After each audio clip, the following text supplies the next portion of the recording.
Okay, we are on the page 28, and we're following doing question number 7. So since the answer is already answer choice C, how will we get from not knowing what the correct answer choice from the parametric equations x is equal to 3 secant of t minus 2 and y is equal to 4 tangent of t plus 6? So our first step is we're going to isolate secant and tangent.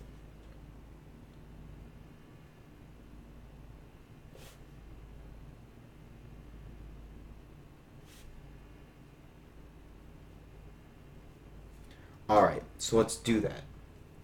Well, if x is equal to 3 times the secant of t minus 2, then x plus 2 equals 3 times the secant of t. That means x plus 2 divided by 3 is equal to the secant of t. Our next step is going to say y is equal to 4 tangent of t plus 6. So y is equal to 4 times the tangent of t plus 6. So our first step is to subtract 6 from each side. So y minus 6 equals 4 times the tangent of t. And you divide each side by 4. So y minus 6 over 4 is equal to the tangent of t. Step 2 is going to be to apply Pythagorean relations. Alright?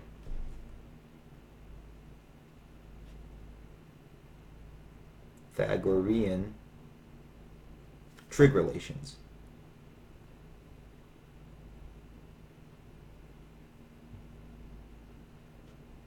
So let's derive our... So we start out with the one that you have to know is sine squared of x plus the cosine squared of x is equal to 1. But let's derive our trig identity from tangent and secant. Well, if we divide each side by the cosine squared of theta,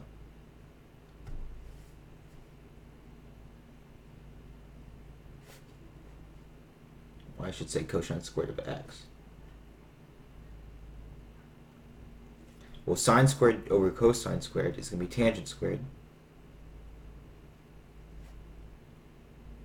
Cosine squared of x over cosine of x plus 1 is equal to 1 over cosine, which is secant squared of x. And we can manipulate this to say that the secant squared of x minus the tangent squared of x equals 1. And so these are two forms of the Pythagorean identity involving secant and tangent. And this is going to be important when we do these transformations. So if we can say that for number 2, the secant squared of x minus tangent squared of x is equal to 1, we can say if x plus 2 over 3 is the secant squared of x, we can say that x plus 2 over 3 squared minus the tangent squared of x, y minus 6 over 4 squared, is equal to 1. And now we can expand the hyperbola, so we can say that this is going to be x plus 2 squared is x plus 2 squared, 3 squared is 9, minus y minus 6 squared over 16 is equal to 1. And this is the form of a horizontally oriented hyperbola.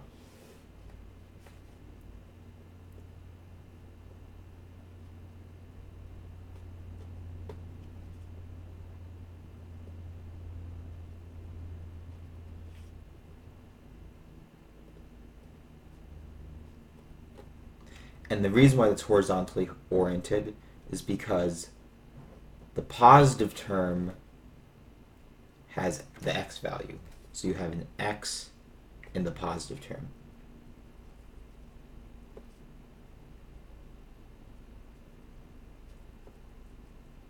So that's your answer. That gets you the answer. One last step I want to do is I want to take my calculator, go into mode, parametric, and then go to y equals. We have our x and a y. So we're going to have 3 secant is 1 over cosine times 1 over the cosine of t. So this is the x term, minus 2, and y is going to be 4 tangent of t plus 6. That's going to be 4 times the tangent of t plus 6. And then let's try graphing that. And I'll have to adjust the zoom window in just 1 second. Let's do zoom standard. And so you kind of see, if we zoom out a little bit, we can see the hyperbola being graphed right here. So that's neat. So in fact, a quicker way to do this, if you really want to, is if you graph the parametric equations in your calculator, you can see that this is a horizontally oriented hyperbola. But a true understanding and application of these conic sections, you can do it this way as well. Or this way. This way. Or this way.